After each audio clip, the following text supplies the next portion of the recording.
Mateo Kapitulo 21 versikulo 6 hanggang 11. At ang mga alagad ay nagpunta at ginawa kung ano ang ibinilin sa kanila ni Jesus.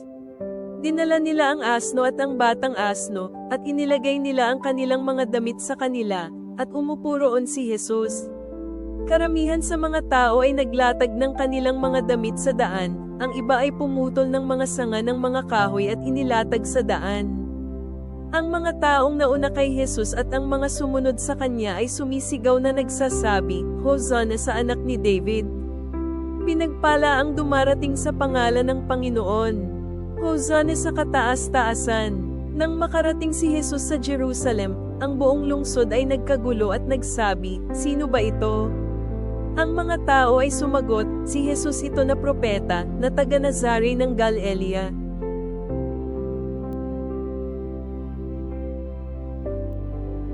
Magsimula sa pagtanggap kay Jesus bilang iyong hari, na humihingi sa Diyos na tulungan kang tanggapin siya ng may karangalan, pagsuko, at tunay na debosyon sa bawat aspeto ng iyong buhay.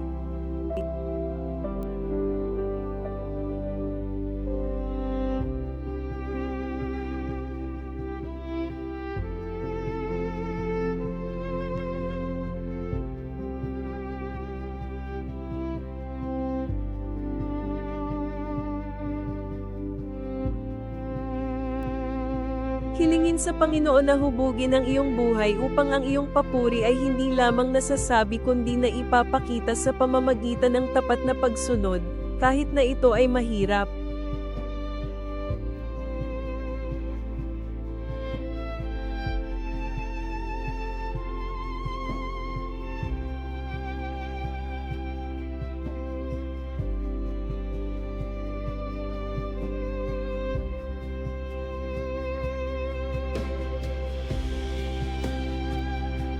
Ialay ang iyong puso sa harap ng Diyos, na inaanyayahan siya na bigyan ka ng kababaan ng loob upang ilagay ang lahat sa paanan ni Kristo, tulad ng paglalagay ng mga tao ng kanilang mga balabal at mga sanga.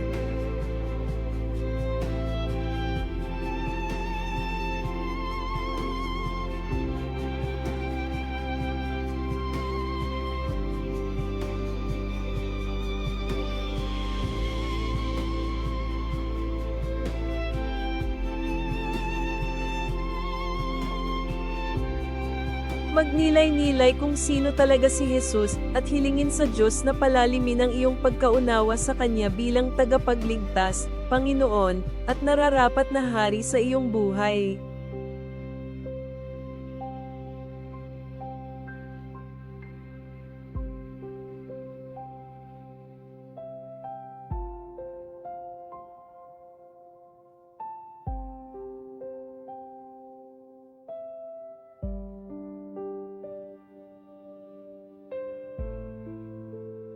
Ibigay ang iyong sarili sa pangmatagalang pananampalataya, na humihingi sa Panginoon na panatilihin ang iyong pagsamba na matatag at tunay, upang hindi ito maglaho dahil sa mga pangyayari kundi manatiling nakaugat sa Kanya.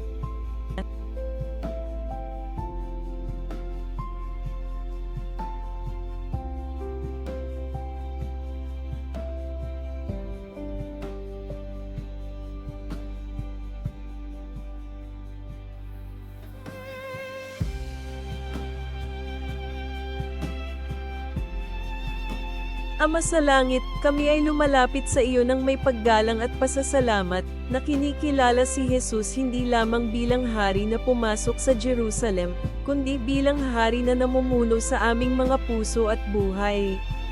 Turuan mo kaming tunay na tanggapin siya, hindi sa pansamantalang papuri o panlabas na salita, kundi sa mga buhay na lubos na sumusuko sa kanyang awtoridad at nababago ng kanyang presensya.